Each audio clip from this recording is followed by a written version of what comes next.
नमस्कार and welcome you all affair. मैं Prashant Dhawan. Now press freedom index release हो चुकी है 2022 की और भारत और पाकिस्तान दोनों की रैंकिंग्स में देखा गया है एक मैसिव फॉल आया है। एक्चुअली यहाँ पर आप देख पाओगे इंडिया की रैंक अब गिर गिर के 140 सेकेंड से हो चुकी है 150th, मतलब कि ओवरऑल इस इंडेक्स के हिसाब से भारत जर्नलिस्ट के लिए एक इतना ज़्यादा फेवरेबल कंट्री है नहीं, और पाकिस्तान को तो ऑल टुगेदर यहाँ पे डिक्लेयर किया गया है as the 5th most dangerous place for journalist. इस इंडेक्स में भी यहाँ पे आलोचना हुई है पाकिस्तान की। उसके अलावा आज है 3 मई और आज है वर्ल्ड प्रेस फ्रीडम डे, और आज के ही दिन दुनिया भर के कई संगठनों ने ओपनली कहा है कि पाकिस्तान पिछले एक साल में बन गया था 5th most dangerous place for journalists. तो डिस्कस करेंगे इस टॉपिक को कि इंडिया की रैंक इतनी खराब क्यों हो गई, बाकी जो देश है टर्की, इवन कजाकिस्तान जैसे देश इतने आगे कैसे निकल गए, डिस्कस करेंगे। बहुत कुछ आपको जानने को मिलेगा, मगर आगे बढ़ने से पहले आपसे एक क्वेश्चन पूछूंगा।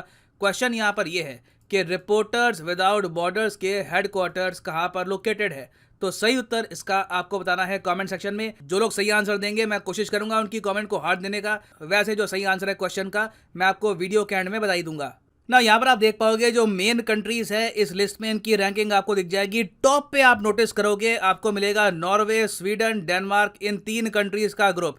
आप नोटिस करोगे कि चाहे हैप्पीनेस का इंडेक्स हो, कोई और इंडेक्स हो, दुनिया भर के इंडेक्सेस में जो भी पॉजिटिव इंडेक्स है वहां पे नॉर्वे, स्वीडन, डेनमार्क, ये तीनों देश आपको टॉप पे मिलेंगे। कभी कभी फिनलैंड भी यहाँ पे ज्वाइन कर लेता है। और इंटरेस्टिंग बात मैं आपको ये बताऊं कि जैसे ही ये इंडेक्स रिलीज हुआ है आज के ही दिन हमारे देश के प्राइम मिनिस्टर भी कहां पर है, डेनमार्क में है। यहां पर आप देख पाओगे डेनमार्क में प्राइम मिनिस्टर मोदी का स्वागत किया है। डेनमार्क की प्राइम मिनिस्टर ने खुद बिल्कुल एयरपोर्ट पे आके खड़ी हो गई, क्योंकि पीएम मोदी की जो विजिट है ये इन सब कंट्रीज के लिए, नॉर्डिक कंट्रीज के लिए काफी इंपॉर्टेंट है, जहां पर Finland, Sweden, Norway, Iceland, Denmark ये सब शामिल हैं।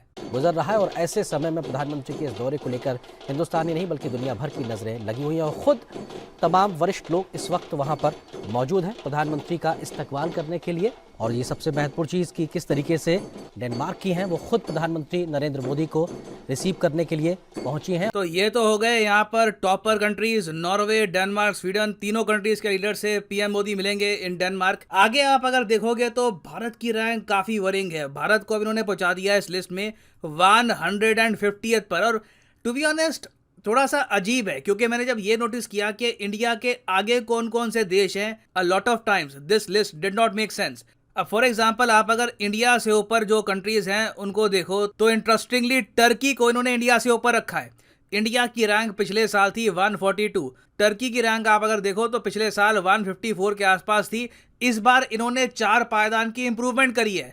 अब इंप्रूवमेंट भी किस बेसिस पे करी है, it does not make sense, क्योंकि टर्की में आप अगर देखो तो कई जर्नलिस्ट पे अटैक हुए हैं। यहां पर आप देख पाओगे मार्च 2022 का आर्टिकल है, स्वीडन का आर्टिकल है। यहां पर लिखा है कि एक पत्रकार जो टर्की से भागकर स्वीडन में रह रहा था, वहां पर स्वीडन में रहकर भी उस पर अटैक हुआ। यहां पर आप देख पाओगे ये इनकी फोटो है, और ये एक एग्जाम्पल नहीं है। जो भी पत्रकार टर्की में रहकर एर्दोगान की आलोचना करता है उसको ये टर्की से डरा धमका के भगा देते हैं। फिर टर्की के बाहर जाकर अगर वो पत्रकार फिर भी एर्दोगान के खिलाफ लिखे तो उस पर इस तरीके से अटैक होते हैं। यहां पर आप देख पाओगे एक और एग्जाम्पल है जुलाई 2021 का, exile Turkish journalist attacked outside home in Germany. पहला स्वीडन में हुआ, फिर जर्मनी में, फिर कुछ और एग्जाम्पल है डेनमार्क, नेदरलैंड्स, वेरियस कंट्रीज में। लिटरली एर्दोगान की पार्टी के जो गुंडे हैं ये जर्नलिस्ट को ढूंढ ढूंढ कर मारते हैं। मगर फिर भी हमारे यहाँ ऐसा तो कभी देखा नहीं हुआ कि कोई जर्नलिस्ट हमारे देश से एग्जाइल करके बाहर निकला हो और वहां पे भी उस पर अटैक हो रहे हो। तो दिस इज क्वाइट स्ट्रेंज कि टर्की की हालत इतनी खराब है तब भी इन्होंने टर्की को ऊपर रखा है। फिर आप देखो हांगकांग को भी इंडिया के ऊपर रखा है। अब हांगकांग में जो स्थिति रिसेंटली हुई थी हम सबने देखी है, चाइना ने वहां पर कंप्लीटली क्रैकडाउन कर दिया मीडिया का, मगर तब भी जो स्थिति हांगकांग में है उसके बावजूद ये हांगकांग को ऊपर रखते हैं। It is very strange. फिर इवन सोमालिया को भी इंडिया के ऊपर रखा है। सोमालिया एक ऐसा देश जहां से पायरेट्स निकलते हैं। अपने आप में ये कंट्री आज के समय टूट चुका है, आधे कंट्री में सिविल वॉर हो रही है, मगर तब भी इस कंट्री को इंडिया के ऊपर रखा है। फिर आप सबको याद होगा कजाकिस्तान में रिसेंटली किस तरीके से इंटरनली कितना वायलेंस हुआ था। एक बार को रशिया को अपनी आर्मी भेजनी पड़ी कजाकिस्तान में ताकि सिचुएशन कंट्रोल में आ जाए। और उस टाइम हम सबको ये बात याद है कि कजाकिस्तान की सरकार ने न्यूज वेबसाइट्स को ब्लॉक कर दिया था, जो जर्नलिस्ट हैं इनको डिटेन कर दिया था ताकि पूरे देश में जो प्रोटेस्ट हैं ये कंट्रोल में आ जाएं। मगर तब भी कजाकिस्तान की रैंक 122, इंडिया की रैंक 150। तो काफी जगह मैं कहूंगा जो रैंकिंग सिस्टम है does not really make a lot of sense. अगर आप करंट सिनेरियो के हिसाब से भी देखो, मैं ये यहाँ पर बिल्कुल नहीं कहूंगा कि इंडिया की रैंकिंग यहाँ पर ये जो बहुत ज़्यादा डेवलप्ड कंट्रीज हैं, जर्मनी, फिनलैंड, नॉर्वे, यूएस, इनके आगे होनी चाहिए, मगर क्लियरली जो ये 150 की रैंक इंडिया को पकड़ा दी है, इसके पीछे रीजन इतने स्ट्रांग है नहीं। अब यहाँ पर आप कहोगे मगर जो ये प्रेस फ्रीडम इंडेक्स है ये लोग कैलकुलेट कैसे करते हैं? देखिए, जो पूरा प्रोसेस है इतना ट्रांसपेरेंट है नहीं। ये लोग कहते हैं कि ये क्वेश्चनियर तैयार करते हैं, बेसिकली कागज तैयार करते हैं, वहाँ पर कुछ क्वेश्चंस होंगे, ये क्वेश्चन ये देते हैं उस कंट्री के पत्रकारों को। कौन से पत्रकार होते हैं, कितने पत्रकार हैं, उसके बारे में कोई डिटेल्स निकलती नहीं है। बस सिंपली ये काफ़ी आप कह लीजिए ओपेक प्रोसेस है जिसके बारे में दुनिया को इतना पता नहीं है। उसके थ्रू ये यहाँ पर नंबर देते हैं कंट्रीज़ को और ये सिस्टम बना देते हैं। खैर, इंडिया के नीचे आप अगर देखोगे तो आपको मिलेगा रशिया 155 पर, और ठीक रशिया के नीचे आपको मिलेगा अफगानिस्तान, और अफगानिस्तान के नीचे आपको मिलेगा पाकिस्तान। अब पाकिस्तान की रैंक बिल्कुल खराब है, मगर पाकिस्तान की हालत इस इंडेक्स के हिसाब से अफगानिस्तान से भी खराब है। तो अगेन मैं ये कहूँगा कि अगर आपको किसी इंटरव्यू में जस्टिफाई करना पड़े कि इस इंडेक्स की जो रैंकिंग है इसका रीज़न क्या है, तो काफ़ी जगह समझाना काफ़ी मुश्किल हो जाएगा कि अफगानिस्तान, जहाँ पर तालिबान का राज है आज के समय, कोई इंटरनेशनल फ्लाइट वहाँ पे जाने को तैयार नहीं है। जर्नलिस्ट दूर की बात है, बीबीसी, CNN के वहाँ पे कहाँ जाएंगे, उसको पाकिस्तान के भी ऊपर रखा है इस लिस्ट में। खैर, पाकिस्तान को आप अगर देखें तो मेन रीज़न इनकी खराब रैंकिंग का यहाँ पे दिखाया गया है कि इमरान खान के टाइम में जो भी जर्नलिस्ट जो क्रिटिसाइज करते रहे पाकिस्तान को, उन पर लगातार अटैक किए गए हैं। और आप अगर नीचे स्क्रॉल करोगे तो प्राइमरली यहाँ पर मेंशन किया गया है हामिद मीर का। हामिद मीर एक बहुत ही सीनियर जर्नलिस्ट है पाकिस्तान के, और इमरान खान के टाइम में काफ़ी बार सेंसरशिप भी करी गई थी इनके टीवी शो की, काफ़ी इनको धमकियाँ भी मिली है, और बीच में पाकिस्तान में एक हैशटैग भी चला था, I stand with Hamid Mir. उसके अलावा आपको याद होगा इमरान खान के टाइम में एक और इन्होंने लॉ पास कर दिया था पाकिस्तान में, जिसके अंडर अगर कोई भी जर्नलिस्ट आर्मी की आलोचना करता है तो सीधा उस पर केस हो जाएगा, उसको जेल हो सकती है। और इसमें ऑनलाइन डेफेमेशन को भी डाल दिया गया था कि ऑनलाइन डेफेमेशन भी अगर पाकिस्तान में कोई करता है तो उससे भी 5 साल की जेल की सजा हो सकती है। अब पाकिस्तान का रीजन आपने देख लिया, अब इंडिया का रीजन ये वेबसाइट क्या बताती है?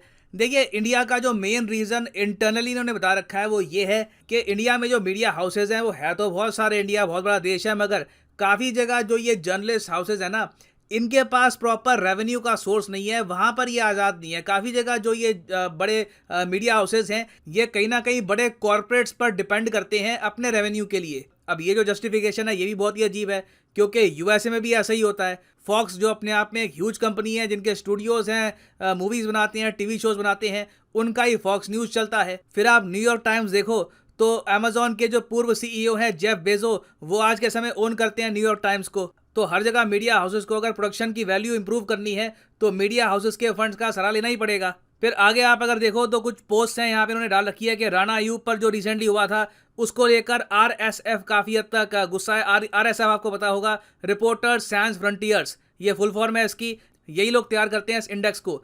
तो उन्होंने ये कहा है कि एनफोर्समेंट डायरेक्टरेट की जो कार्रवाई चल रही है राणा अयूब पर, और उसकी वजह से रिसेंटली ये एक इंटरनेशनल कॉन्फ्रेंस में जब ट्रैवल करना चाहती थी तो बीच में इनको रोका गया कुछ समय के लिए। हालांकि इवेंचुअली ये कॉन्फ्रेंस में गई अटेंड करने के लिए, मगर कुछ समय के लिए जो इनको रोका गया वो खराब है। तो रीज़न इन्होंने यहाँ पर ये सब दिए हैं। और फ्रैंकली स्पीकिंग इंडिया की जो रैंक है 150 की, आप मुझसे पूछें तो it does not make a lot of sense. और वैसे अगर हम बात करें वर्स्ट कंट्रीज़ की फॉर जर्नलिस्ट, तो यहाँ पर नंबर 180th पर आपको मिलेगा नॉर्थ कोरिया, फिर है एरित्रिया, और उसके ऊपर है ईरान, तुर्कमेनिस्तान और म्यांमार। चाइना की यहाँ पर रैंक है 175। ना वापस आते हैं अपने MCQ की तरफ कि जो हेडक्वार्टर्स हैं रिपोर्टर्स विदाउट बॉर्डर्स के, ये कहाँ पर लोकेटेड हैं? तो सही उत्तर इसका है ऑप्शन सी, पेरिस फ्रांस में आपको मिलेंगे हेडक्वार्टर्स रिपोर्टर्स विदाउट बॉर्डर्स के। याद रखिएगा, एग्जाम पर्सपेक्टिव से काफ़ी इंपॉर्टेंट है। फाइनली यहाँ पर मैं ये भी ऐड कर दूं कि आप अगर किसी भी एग्जाम की तैयारी कर रहे हैं, चाहे UPSC, SSC बैंक, सीधा जाओ कमेंट सेक्शन में। फॉर एग्जांपल आप अगर प्रिपेयर कर रहे हैं for bank examinations, click on bank और यहाँ पे आप परचेज कर पाएंगे the course of your choice. जो अनअकैडमी का आइकॉनिक कोर्स है ये भी आप कर सकते हैं purchase. Priority doubt solving session यहाँ पे आपको मिलेंगे, मगर जो यहाँ पर प्राइसेस लिखे हैं for example 390 rupees per month, ये पे करने की आवश्यकता बिल्कुल नहीं है। सिंपली यूज़ करिए code PD10 and the prices will start following.